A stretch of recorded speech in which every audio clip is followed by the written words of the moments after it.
குடியோடு விளையாடி குடியோடு உறவாடி குடியோடு மல்லு கட்டி ஆட்டம் போட்டோமே அப்படிங்கிற மாதிரி இருக்குது நண்பர்களே நம்முடைய பொழப்பு. இந்த ட்ரங்கர்டு இல்லையா, ஆல்கஹாலிக் அடிக்ட் அப்படின்னு சொல்லக்கூடிய ஆட்கள் அப்படிங்கிறவங்க ஒரு பக்கம். பட் இதில் இந்த ஆல்கஹாலிக்னு நினச்சிக்கிட்டு இருக்கிற இதே நேரத்தில் இந்த ஆல்கஹாலிசத்தையும் தாண்டி, ஏன்னா குடிகாரங்க எல்லாருமே அந்த மாதிரி பண்ணுறது இல்லையே, இவங்க பண்ணக்கூடிய டார்ச்சருங்கிறது ஒரு தனியாக தெரியுது, வேறு மாதிரி ஒரு எமோஷ்னல் டார்ச்சராக இருக்குது.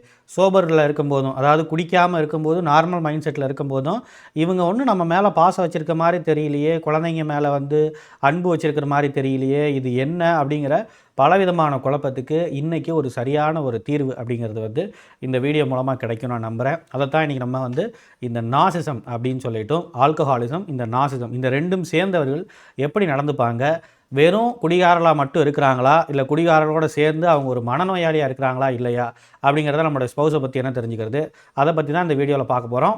அது மட்டும் இல்லாமல் அதிலேருந்து அப்படி தெரிஞ்சுக்கிட்டோன்னா அதை எப்படி வந்து என்ன பண்ணலாம் அப்படிங்கிறதையும் நம்ம ஃபைனலாக பார்த்துடலாம். எதுவும் ஆகும் ஆகாதுங்கிறத பார்த்துருவோம். ஓகேவா, வருவோமா?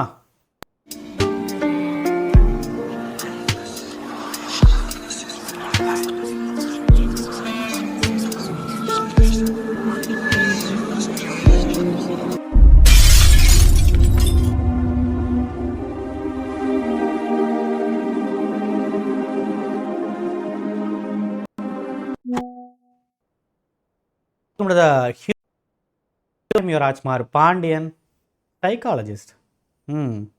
எப்படி இருக்கீங்க நண்பர்களே? அனைவரும் நலமா வளமா? பரவாயில்லையா?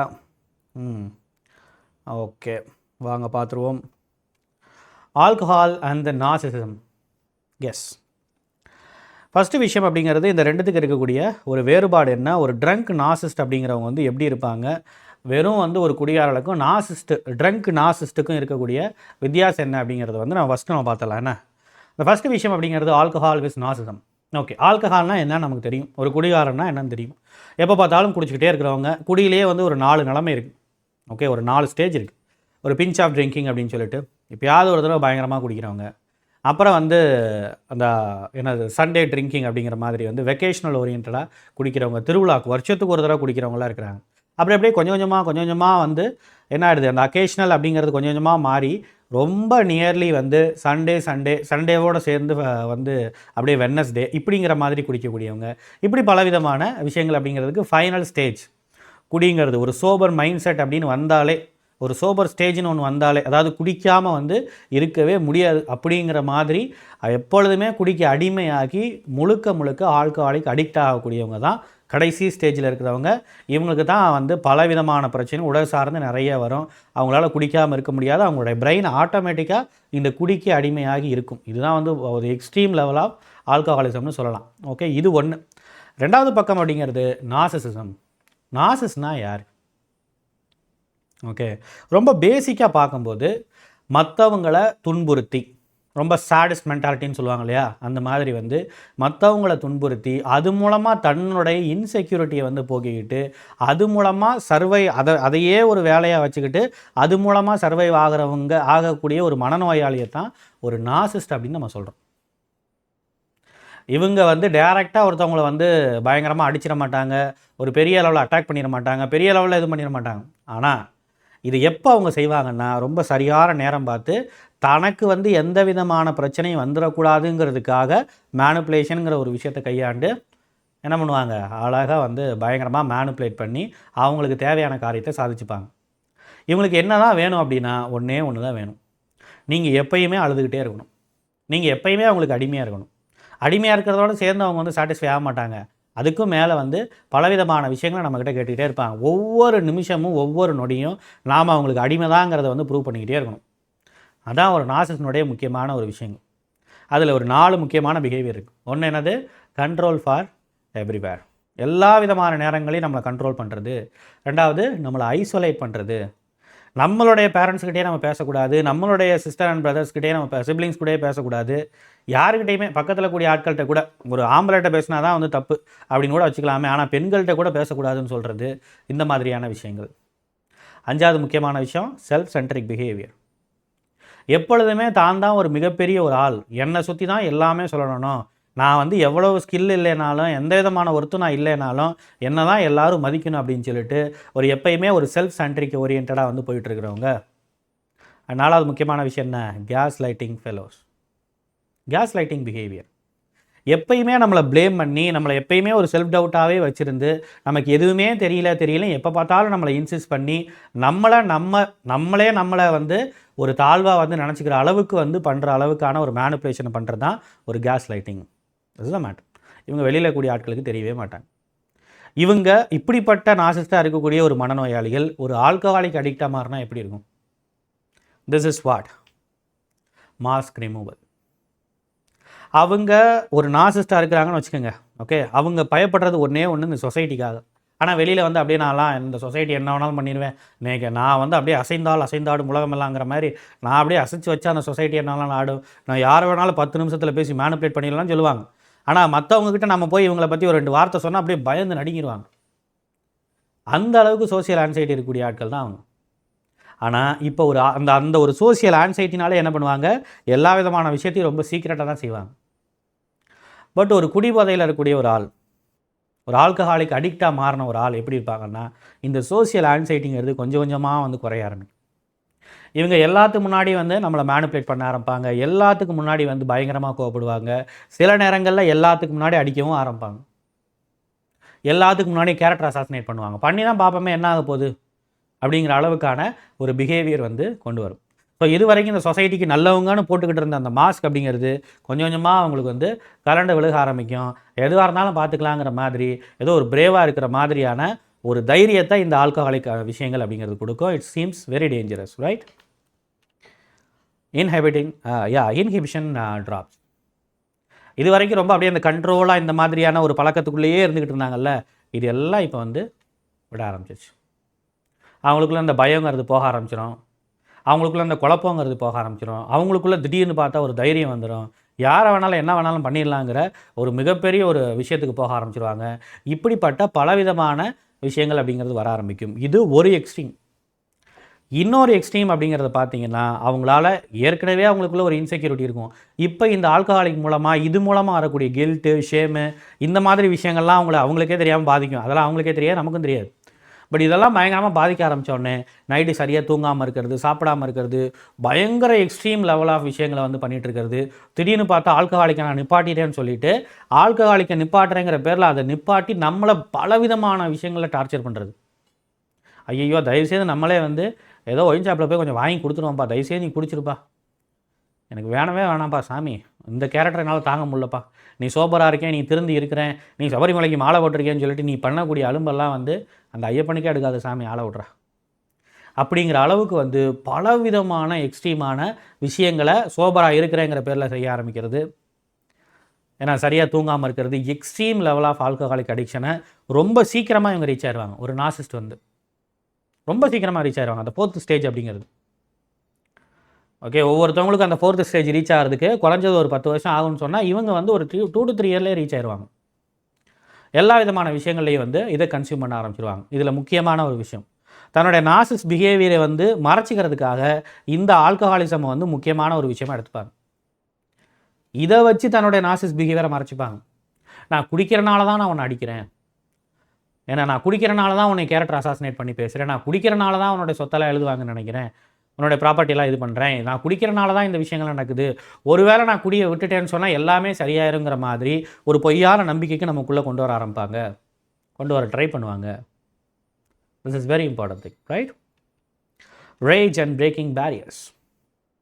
இது வரைக்கும் அப்படியே பேரியர்லாம் இருக்கும்ல, இல்லை சொசைட்டியில் வந்து சில பேரியர்ஸ் இருக்குல்ல, மற்றவங்க நம்மளை பற்றி என்ன நினைப்பாங்க, இவங்ககிட்ட இப்படி பேசக்கூடாது, இவங்ககிட்ட அப்படி பேசணும், மாற்றி பேசணும், கொஞ்சம் அவங்கவுங்களுக்கு ஏற்ற மாதிரி சாதகமாக பேசணும், அவங்கள அப்படியே கைக்குள்ளே போட்டுக்கணும், இந்த மாதிரியான பிஹேவியர்லாம் இயல்பாகவே ஒரு நார்சிஸ்டுக்கு இருக்கும். இதெல்லாம் வச்சு அவங்க என்ன பண்ணுவாங்கன்னா, கடைசியில் எல்லாத்தையும் டாமினேட் தான் பண்ண போகிறாங்க, வேறு ஒன்றும் புதுசாக அவங்க பண்ண போகிறதில்ல, ரைட்? ஸோ இந்த மாதிரியான ஒரு பிஹேவியரோடு சேர்ந்து இப்போ வந்து என்ன ஆக ஆரம்பிக்குன்னா, யாருக்கிட்ட வேணும்னாலும் கோவத்தை காட்டலாங்கிற மாதிரியான ஒரு மிகப்பெரிய ஒரு ரேஜ் அப்படிங்கிறது, அவங்களுக்குள்ளே இருக்கக்கூடிய அந்த பூதங்கிறது, அந்த அசுரனுங்கிறது அப்படியே மேலே வந்து எல்லாத்தையும் ஒன்றும் இல்லாமல் பண்ணுற அளவுக்கான ஒரு விஷயங்கள் அப்படிங்கிறது மாற ஆரம்பிக்கும், right? The next day abuse cycle. What is the next day of abuse cycle? இது ஒரு சைக்கிள் ஆஃப் அப்யூஸாகவே நடந்துக்கிட்டு இருக்கும். குடிக்கிறது, அடுத்த நாள் காலைல வந்து இப்போ என்னென்னலாம் சொல்லுவாங்க பாருங்கள். இதெல்லாம் செஞ்சதுக்கப்புறம் திருப்பி நைட்டு போய் குடிக்கிறது, இல்லை நான் குடிச்சிக்கிட்டே தான் இருப்பேன், யாரும் என்னை கேட்க முடியாதுங்கிற அளவுக்கு இருக்கிறது. ஆனாலும் நீ கேட்கக்கூடாது. ஓகே, நான் குடிக்கிறேங்கிறதுக்காக நீ கேட்கக்கூடாது. அதே நேரத்தில் நீ என்னை சும்மா விட்றக்கூடாது. என்கிட்ட குடிச்சு கழிஞ்சு போயிரும் நீ விட்றக்கூடாது. என்கிட்ட வந்து கெஞ்சிக்கிட்டே இருக்கணும். இதான் நார்சிசிஸ்ட். ஒரு சாதாரண ஆல்கஹாலிக் என்ன பண்ணுவாங்க, இயல்பாக அவங்களுக்கு ஒரு பாசம் இருக்கும், பந்தம் இருக்கும், குழந்தைங்களோட வந்து ஒரு நேசம் இருக்கும். எப்படியோ அவங்கள அதை விட்டுறணும்னு நினைப்பாங்க, பட் விட முடியாத அளவுக்கு அவங்க தவிச்சுக்கிட்டு இருப்பாங்க. அவங்களுக்குள்ள பலவிதமான கில்ட் இருக்கும், இந்த மாதிரி பலவிதமான விஷயங்கள் இருக்கும். ஆனால் நார்சிசிஸ்டுக்கு இந்த மாதிரி எதுவுமே இருக்காது. இந்த கில்ட் அண்ட் ஷேம் அப்படிங்கிறதெல்லாம் வந்து நார்சிசிஸ்டுக்கு பழக்கப்படாத ஒரு விஷயம். அந்த இயல்பாகவே அந்த ஆல்கஹாலிக் அடிக்ட்டுக்கு வந்து அந்த நம்ம வந்து பயங்கரமாக வந்து கன்சியூம் பண்ணுறமேங்கிற ஒரு கில்ட் வரலாமே ஒழிய, ஒரு சின்ன இன்செக்யூரிட்டிங்கிறது வரலாமே தவிர, மற்றபடி நான் குழந்தைய பார்த்துக்கலையே, நான் வந்து ரெஸ்பான்சிபிலிட்டி எடுத்துக்கலையே, நான் வந்து இவங்களுக்கு வந்து நான் வந்து குடும்பத்துக்கு எல்லாம் வந்து ஃபினான்ஷியலி நான் சப்போர்ட்டிவாக இல்லையேங்கிற எந்த விதமான கில்ட்டும் ஒரு நார்சிசிஸ்டுக்கு இருக்கவே இருக்காது. They are the narcissist. இது சரியாக டிஃபரன்ஷியேட் பண்ணி பார்க்கணும். ஓகே, இந்த மார்னிங் எல்லோரும் சொல்கிற மாதிரி வந்து என்ன பண்ணுவாங்க, நான் குடிக்கவே நான் வந்து இல்லை அப்படிம்பாங்க. பொதுவாக ஆல்கஹாலிக்கும் இதே மாதிரி தான். மார்னிங் வந்துருச்சோன்னா நான் எங்கே குடித்தேன், அப்படிலாம் ஒன்றும் இல்லை, இப்படிலாம் ஒன்றும் இல்லைன்னு சொல்லுவாங்க. ஆனால் அவங்க குடித்ததுக்கு வந்து அதை கில்ட்டாக ஃபீல் பண்ணுறாங்க, அதை நம்மக்கிட்ட மறைக்க விரும்புகிறாங்க, அவங்க அது வந்து ஒரு கன்ஃபியூஷன் ஆகுறாங்க அப்படிங்கிற ஒரு விஷயங்கிறது ஒரு சாதாரண ஆல்கஹாலிக்கு வந்து சொல்லும் போது செய்யும்போது அது நம்மளால் கண்டுபிடிக்க முடியும். பட் ஒரு நார்சிசிஸ்டுக்கு அந்த மாதிரியான எந்த விதமான கில்ட்டும் இருக்காது. ரொம்ப ஃப்ரெஷ்ஷாக மார்னிங் எழுந்திரிச்சு நான் வந்து குடித்ததே கிடையாது இது வரைக்கும் கூட சொல்லுவாங்க. ரெண்டாவது, நான் குடித்தது இல்லை தான், ஆனால் குடித்தாலும் என்ன தப்பு? குடிச்சிட்டு நான் அடித்தா என்ன தப்பு? குடிச்சிட்டு நான் அவனை இப்படிலாம் பேசினா என்ன தப்பு? குடியில் யார் தான் பேசாமல் இருக்காங்க, குடியில் யார் தான் செய்யாமல் இருக்காங்கன்னு சொல்லிட்டு தன்னுடைய நார்சிஸ் பிஹேவியரை ஜஸ்டிஃபை பண்ணுவாங்க. இதில் this is very important thing. அப்படி டினை பண்ணுவாங்க.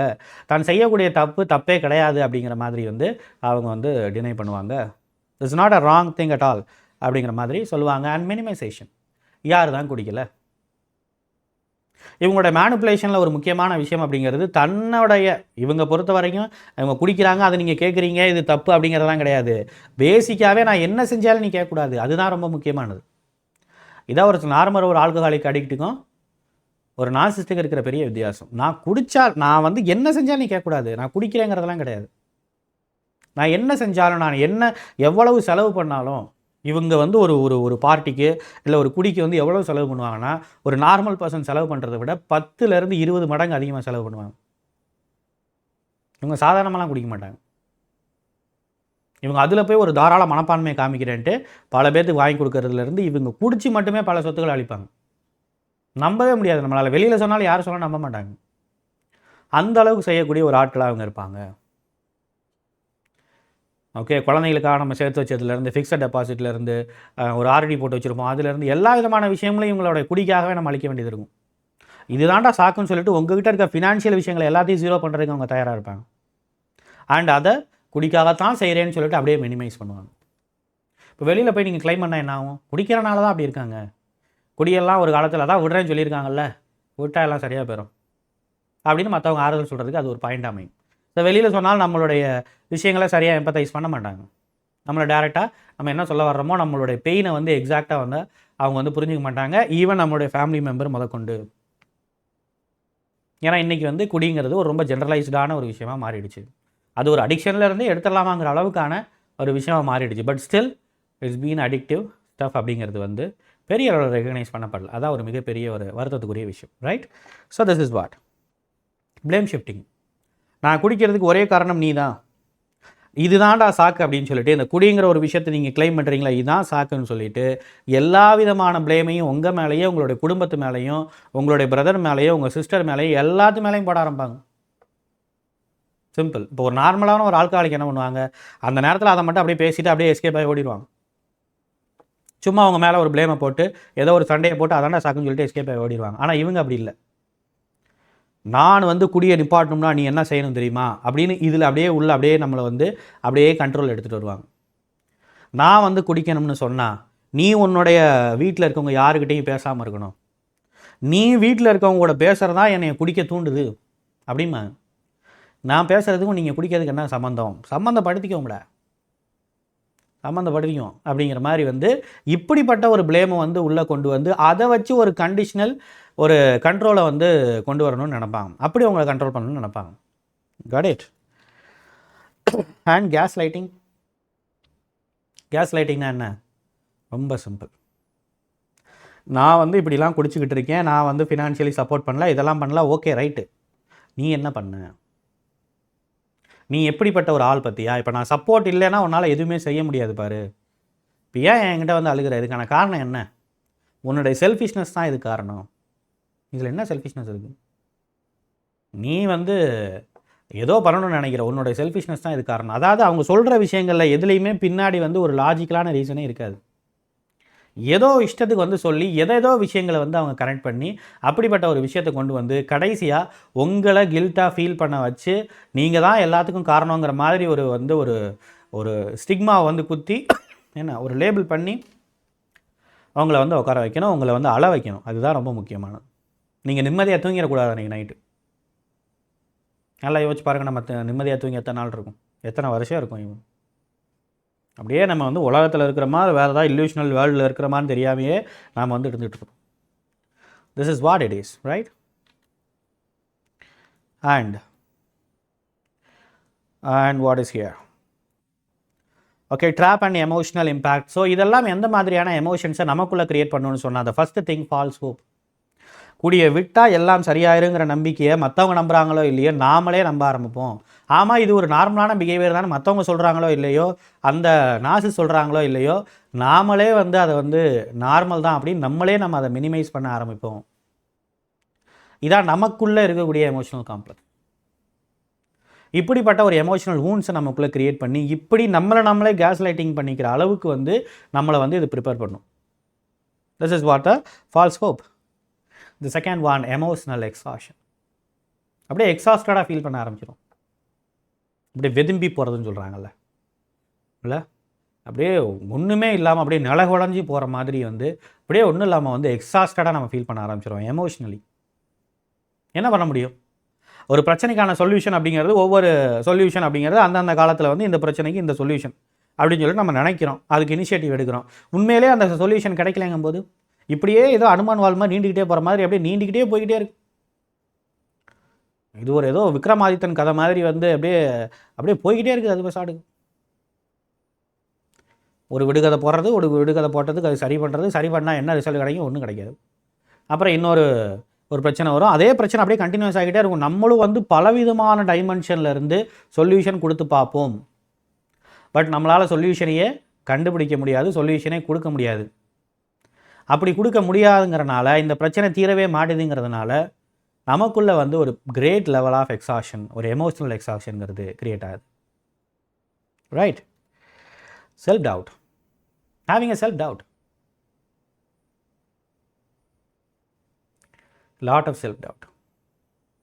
ஒரு கடத்தில் இவங்களை மாற்ற முடியலன்னு சொன்ன உடனே நாம் என்னப்பா யோசிக்க ஆரம்பிப்போம்? நம்மளை நம்ம சந்தேகப்பட ஆரம்பிப்போம். நம்மளால் முடியல போல், நமக்கு அந்த திறமை இல்லை போல், நம்மளால் அன்பால் திருத்த முடியல போல், நம்ம அன்பு கம்மியாக இருக்கோ, ரெஸ்பான்சிபிலிட்டி நம்ம கம்மியாக எடுத்துக்கிறோமோ, நம்மக்கிட்ட என்னென்ன தவறுகள் இருக்குதுன்னு சொல்லிட்டு அவங்க செய்யக்கூடிய பெரிய பெரிய தவறை கூட மினிமைஸ் பண்ணி ஏற்றுக்கிற நம்மக்கிட்ட இருக்கிற சின்ன சின்ன தப்பை கூட மேக்ஸிமைஸ் பண்ணி அதுக்காக நம்மளை நாமளே ப்ளேம் பண்ணிக்க ஆரம்பிப்போம். சில நேரங்களில் நம்மளை நாமளே செல்ஃபாக ஹர்ட் பண்ணிக்க ஆரம்பிப்போம். சாப்பிடாமல் இருப்போம், தூங்காமல் இருப்போம். வேணுக்குனே நம்ம மேலே நமக்குள்ளே ஒரு மிகப்பெரிய ஒரு வெறுப்புங்கிறது கிரியேட் ஆக ஆரம்பிக்கும். இருந்தால் என்ன, நீ செத்தா என்ன அப்படிங்கிற அளவுக்கு வந்து எல்லா விதமான பிரச்சனைக்கும் நாம தான் காரணம்னு சொல்லிட்டு நாம் ஃபீல் பண்ண ஆரம்பிப்போம். Right? Trauma bonding, the high level of trauma bonding. இது எல்லாம் இவங்க மேலே ஒரு வெறுப்பை உண்டாக்கி இவங்களை விட்டு வெளில வந்தால் போதும்னு நினைக்கும், அப்படின்னு நினைக்க வைக்கும். நம்ம நினச்சிக்கிட்டு இருக்கிற இதே நேரத்தில் ஆக்சுவலி இவங்களை விட்டு வந்தால் போதுன்னு எத்தனையோ தடவை வந்து நம்ம வந்து நம்மளுடைய அம்மா அப்பா வீட்டுக்கு போயிருந்துருக்கலாம், தனியாக போய் நம்ம தங்கி இருந்திருக்கலாம், என்ன வேணால் செஞ்சுருந்துருக்கலாம். பட் எண்ட் ஆஃப் த டே நமக்கு நல்லா தெரியும், ஒரு 1 வீக் கூட நம்மளால் தாக்கு பிடிக்க முடியாது. இவ்வளவு பிரச்சனை இவங்க பண்ணாலும் கூட, இவ்வளோ விதமான ஒரு மிகப்பெரிய ஒரு விஷயங்களை கொண்டு வந்தாலும் கூட, இவங்களை வச்சு நம்ம வந்து நம்மளுடைய ஃப்யூச்சர், நம்மளுடைய குழந்தைங்களோட ஃப்யூச்சரை நினச்சி பார்க்குறோம். என்ன இருக்குது யோசிச்சு பாருங்கள். பயமாக இருக்குது.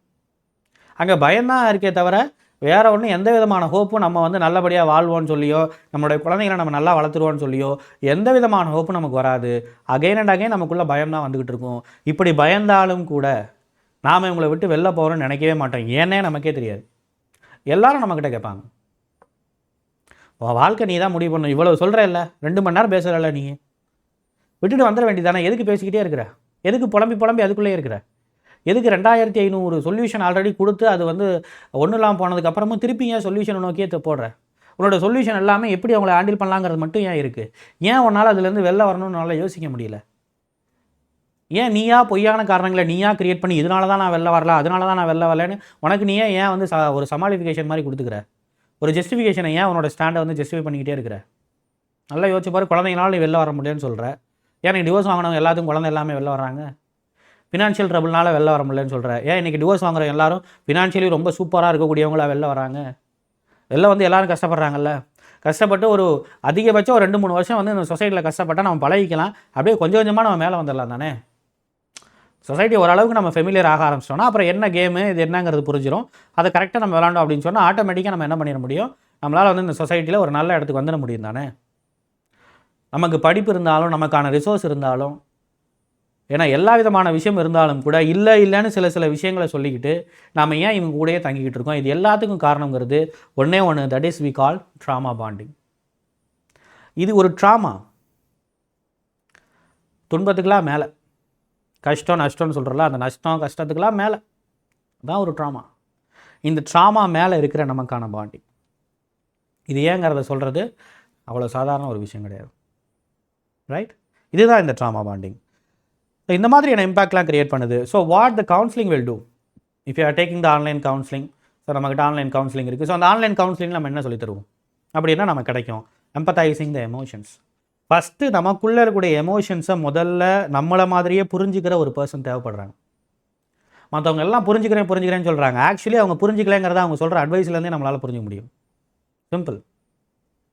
அவங்க எப்படி அந்த விஷயத்தை லைட்டாக எடுத்துக்கிறாங்க, ரொம்ப ஈஸியாக எடுத்துக்கிறாங்க, இதெல்லாம் ஒரு விஷயமாங்கிற மாதிரி எடுத்துக்கிறாங்கிறத அவங்க பண்ணுற அட்வைஸ்லேருந்தே நமக்கு புரிஞ்சிடும். But psychologist will never do it. நம்மளோட தெரபிஸ்ட் என்ன பண்ணுவாங்கன்னு சொன்னால் அதை எம்பத்தைஸ் பண்ணுவாங்க. அதுவே நமக்குள்ளே ஒரு சூத்திங் பிஹேவியரை கொடுக்கும். அப்பா சாமி, ஓரளவுக்கு ஏதோ நம்மளை புரிஞ்சுக்கிறதுக்கு, நமக்கு நம்மளுடைய விஷயங்களை அப்படியே கேட்குறதுக்கு, நம்ம சைட்லேருந்து நம்மளுடைய விஷயத்தை பார்க்குறதுக்கு ஒரு பர்சன் இருக்காங்கும்போது அது ஒரு நல்ல ஒரு விஷயத்தை கொடுக்கும். ஓகே, அது ஒரு நல்ல ஒரு ஃபீலிங்கை கொடுக்கும். Clarity of the reality. நம்மளை சுற்றி என்ன நடக்குது அப்படிங்கிறது பல நேரங்களில் நம்ம இந்த பலவிதமான emotional confusion, exhaustion, self doubt இப்படியே ஒரு பயங்கரமாக அப்படியே ஃப்ளோட் ஆகிட்டு இருக்கிறனால நம்மளால் எதையுமே வந்து புரிஞ்சிக்க முடியாது இல்லையா. கவுன்சிலிங் வந்தால் அந்த கிளாரிட்டி அப்படிங்கிறது உங்களுக்கு கிடைக்கும், which is very important thing. Okay, just நீங்கள் ஏதோ ஒரு ஸ்டெப் எடுத்து அது செய்கிறது மூலமாக வந்து எந்த விதமான விஷயம் மாறிட போகிறது கிடையாதுங்கிறத நான் புரிஞ்சுக்கணும். This is very important thing, right? Process drama bonding. இந்த ட்ராமா பாண்டிங்கை ப்ராசஸ் பண்ணி இந்த ட்ராமா பாண்டிங் ஏன் வந்துச்சு, இதுக்கு என்ன காரணம், அப்போ என்ன விஷயங்கள் செஞ்சால் இந்த ட்ராமா பாண்டிங்லேருந்து வெளில வர முடியுங்கிறது ஒவ்வொருத்தவங்களுக்கும் தனிப்பட்ட ரீதியாக இருக்கும். எக்ஸ்க்ளூசிவாக ஒவ்வொருத்தவங்களுக்கும் தனித்தனி ரீசன்ஸ் இருக்கும். அதை அனலைஸ் பண்ண தான் சொல்ல முடியும். போகிற போக்கில் ஜென்ரலாக நம்ம சொல்லிட முடியாது. அதை ப்ராசஸ் பண்ணுறதுக்கு இந்த கவுன்சிலிங் அப்படிங்கிறது will be the good one and heal the self worth wounds. நம்மளோட செல்ஃப் ஒர்த்தை நம்மளை ஃபீல் பண்ண முடியாத அளவுக்கு இந்த எமோஷ்னல் வூண்ட்ஸ் எல்லாம் நம்மளை போட்டு பயங்கரமாக அப்படியே டம்ப் பண்ணி வச்சுருக்கு. என்னதான் சிங்கமாக இருந்தாலும், என்னதான் அதுக்கு வந்து திரண்டு இருந்தாலும், ஏன்னா அதுக்கு காலில் வந்து ஒரு பெரிய அளவில் ஒரு புண்ணு வந்துருச்சுன்னு வச்சுக்கோங்களேன், அடிபட்டுருச்சுன்னு வச்சுக்கோங்க, அதால் தன்னை சிங்கமாகவே ஃபீல் பண்ண முடியாது. ஒரு புலியாக தான் எல்லாத்த பார்த்து பயப்பட ஆரம்பிச்சிடும். ஒரு பூனை மாதிரி எல்லாத்த பார்த்து பயப்பட ஆரம்பிச்சிடும், ஒரு புலியாகவே இருந்தாலும் கூட, ரைட்? அப்போ இந்த வூண்ட்ஸ் எல்லாம் சரியானா தான் நம்ம திருப்பி ஒரு நேச்சருக்கு, நம்மளுக்கு உள்ளே இருக்கக்கூடிய செல்ஃப் ஒர்த்தை பற்றி நம்மளோட மைண்டு எல்லாம் யோசிக்க முடியும், எல்லாத்தையும் யோசிக்க முடியாது.